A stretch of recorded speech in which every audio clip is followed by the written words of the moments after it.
Hello বন্ধুরা, ঋতু হুসাইনের birthday পার্টিতে আসলো ঋতু হুসাইনের বয়ফ্রেন্ড টপু। আর সম্প্রতি ঋতু হুসাইন তার স্টোরির মাধ্যমে তার ফ্যান ফলোয়ারদের জানিয়ে দিয়েছেন এটা। তাহলে এইটাই কি তার বয়ফ্রেন্ড টপু, নাকি টপু আছে পর্দার আড়ালে? এই ভিডিওটি দেখলে আপনারা সম্পূর্ণতা ক্লিয়ার হয়ে যাবেন। গাইস, পিছনে কেক খাওয়া নিয়ে দেখেন ভাগাভাগি চলতেছে সব। তাহলে চলুন আর দেরি না করে দেখে আসা যাক। তবে তার আগে আপনারা যারা আমাদের চ্যানেলটি এখনো সাবস্ক্রাইব করেননি তারা তাড়াতাড়ি করে ভিডিওটিতে একটি লাইক করে চ্যানেলটি সাবস্ক্রাইব করে দিন। Happy birthday to you.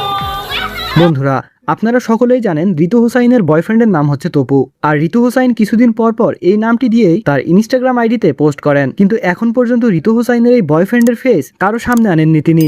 তবে এই ছবিটি নিয়ে বর্তমান সময়ে খুব গুঞ্জন চলছে। তো বন্ধুরা, আপনাদের কি মনে হয়, এটাই কি ঋতু হুসাইনের বয়ফ্রেন্ড টপু নাকি অন্য কেউ? সেটি অবশ্যই কমেন্ট করে জানাবেন। আর আপনি যদি ঋতু হুসাইনের বার্থডে শুভেচ্ছা জানাতে চান তাহলে অবশ্যই কমেন্টে হ্যাপি বার্থডে ঋতু হুসাইন লিখুন।